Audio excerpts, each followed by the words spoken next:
saya Agustina Kendebaho. Saya berasal dari SMK Kesehatan Proskill Indonesia.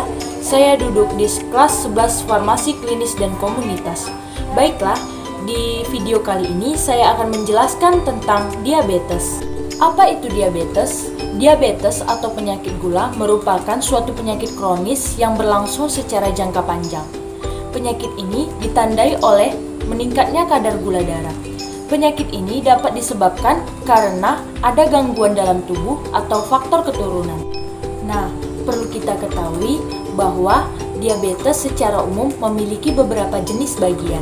Yang pertama yaitu diabetes tipe 1, yang kedua diabetes mellitus tipe 2, yang ketiga diabetes tipe 3, dan yang terakhir ada diabetes kehamilan atau sering disebut dengan diabetes gestasional. Nah, mari kita simak satu persatu. Nah, yang pertama adalah diabetes tipe 1. Diabetes tipe 1 adalah suatu kondisi kronis di mana pankreas tidak dapat memproduksi insulin pada tubuh. Contoh obatnya seperti insulin, disertai dengan aspirin, di mana aspirin ini berguna untuk melindungi jantung. Sedangkan diabetes tipe 2 disebabkan oleh kadar gulanya yang naik akibat kurang optimalnya produksi suatu insulin dan penyerapannya. Contoh obat diabetes tipe 2 yang pertama yaitu meglitinides, metformin, glimepirin, dan lain sebagainya. Nah, selanjutnya diabetes tipe 3. Diabetes tipe 3 adalah kondisi yang disebabkan oleh kurangnya suplai insulin pada otak.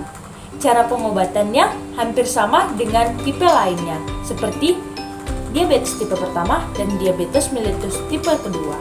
Yang terakhir yaitu diabetes kehamilan atau sering disebut dengan diabetes gestasional. Diabetes gestasional merupakan kondisi kadar gula naik yang terjadi pada saat kehamilan. Penyebabnya belum dapat diketahui, namun diduga karena terlalu banyak memproduksi suatu hormon. Contoh obatnya seperti metformin dan glimepirid.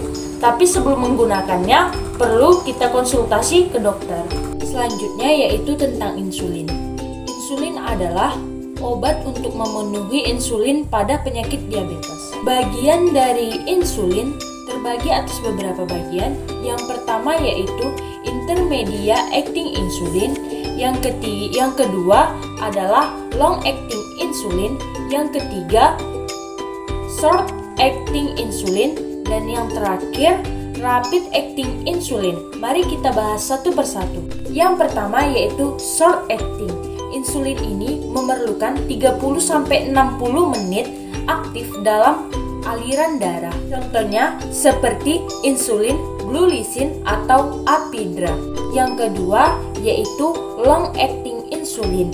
Insulin ini memerlukan waktu hingga 4 jam untuk mencapai ke saluran aliran darah, tapi dapat bertahan sampai 24 jam. Yang ketiga yaitu rapid acting insulin. Insulin ini bekerja hanya membutuhkan waktu 15 menit untuk menurunkan kadar gula darah. Contohnya seperti insulin Humulin R. Yang terakhir yaitu intermedial acting insulin. Cara bekerjanya yaitu 1-4 penyuntikan.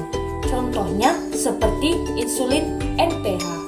Setelah kita membahas tentang insulin, selanjutnya kita akan membahas cara pemakaian insulin. Insulin dipakai dengan cara disuntikan. Bagian yang direkomendasikan untuk menyuntikkan yang pertama yaitu bagian bokong, paha, lengan, serta perut. Mengapa keempat bagian tersebut?